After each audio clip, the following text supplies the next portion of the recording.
வணக்கம் மக்களே. இன்னைக்கு விஜி கிச்சனில் என்ன பார்க்க போகிறோன்னா சிக்கன் கிரேவியும் சிக்கன் வறுவலும். முதல்ல வானல் அடுப்பில் வச்சு பட்டை கிராம்பு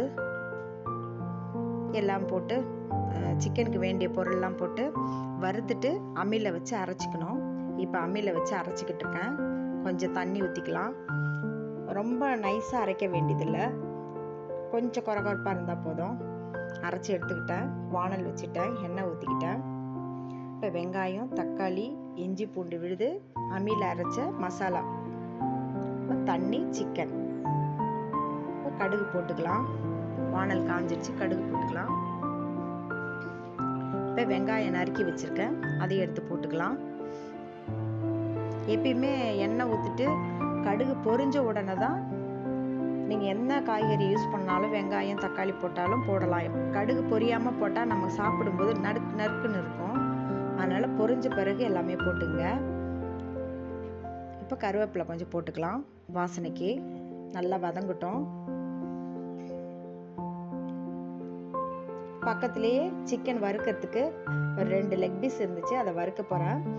பக்கத்து வானலில் கொஞ்சம் வெங்காயம் எல்லாம் போட்டு வதக்கிட்டு இருக்கேன். இப்போ தக்காளி போட்டுக்கலாம் சிக்கன் கிரேவிக்கு.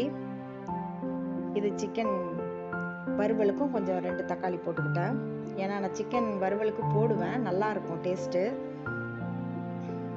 சில பேர் வெங்காயம் போட்டுட்டு மசாலா பொடி மட்டும் போட்டு வறுத்துருவாங்க. நான் கொஞ்சம் தக்காளியும் போடுவேன்.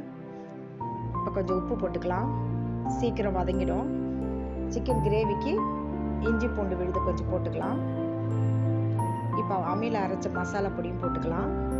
இப்போ வறுவலுக்கு இஞ்சி பூண்டு விழுதும் கொஞ்சம் மசாலா அரைச்சதும் இதுலேயும் சேர்த்துக்கிட்டேன். இது நல்லா வதக்கிடுங்க ரெண்டுத்தையும். நான் 2 பக்கம் வானல் வச்சுட்டு 2 பக்கத்துலேயும் செஞ்சுக்கிட்டு இருக்கேன். சாதம் வடிச்சிட்ட முன்னாடியே கிரேவி மட்டும்தான் செய்யலான்னு பார்த்தேன். எங்கள் பையன் 2 லெக் பீஸ் இருக்குமா, அது மட்டும் வறுத்து கொடுங்கன்னு கேட்டிருந்தாரு.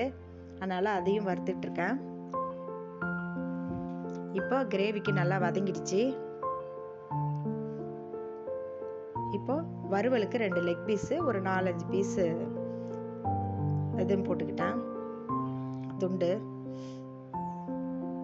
இதையும் நல்லா வதக்கிடுங்க. இப்போ சிக்கன் கிரேவிக்கு நல்லா இதாகிடுச்சு, குழப்பாக ஆயிடுச்சு, வதங்கி. இப்போ சிக்கன் போட்டுக்கலாம். எங்கள் வீட்டில் அதிகமாக என்வி தான் எடுப்போம். எப்போ பார்த்தாலும் விஜி கிச்சனில் என்வி தான் காமிக்கிறீங்கன்னு நீங்கள் நினச்சிப்பீங்க. அதிகமாக என்வி தான் செய்வோம். சாம்பார் ரேர் தான். இப்போ கொஞ்சம் மஞ்சள் பொடி போட்டுக்கலாம். 2த்துலேயும் வறுவலுக்கும் கிரேவிக்கும் கொஞ்சம் மஞ்சள் பொடி போட்டுக்கலாம். சிக்கன் வறுவலுக்கு கொஞ்சம் மிளகாய் பொடி போட்டுக்கலாம். கிரேவிக்கு மிளகாய் பொடி போட்டுக்கலாம். 3 ஸ்பூன் போட்டுக்கிட்டேன். 3-3.5 ஸ்பூன் போடுவேன். வறுவலுக்கு மட்டும் கொஞ்சம் தனி மிளகாத்தூள் கொஞ்சம் போடுவேன். இதுதான் டிஃப்ரெண்ட்டு ரெண்டுத்துக்கும். இதில் கொஞ்சமாக தண்ணி ஊற்றிக்கலாம் வறுவலுக்கு, அது வேகணும் இல்லையா, அதனால். கிரேவிக்கு தண்ணி ஊற்றிக்கலாம், கொஞ்சம் நிறையா ஊற்றிக்கலாம். மதியானமும் வேணும், நைட்டு டிஃபனுக்கும் யூஸ் பண்ணிப்போம்.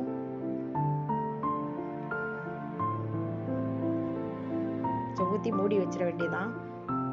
இப்போ சாதம் வடிச்சிட்டேன், தட்டில் பரிமாறுறேன். சிக்கன் கிரேவி ஊற்றிக்கிறேன், கட்டியாக இருக்குது பாருங்கள். நீங்களும் இது மாதிரி செஞ்சு சாப்பிட்டு எனக்கு சப்ஸ்கிரைப் பண்ணுங்கள், லைக் பண்ணுங்கள், கமெண்ட் பண்ணுங்கள்.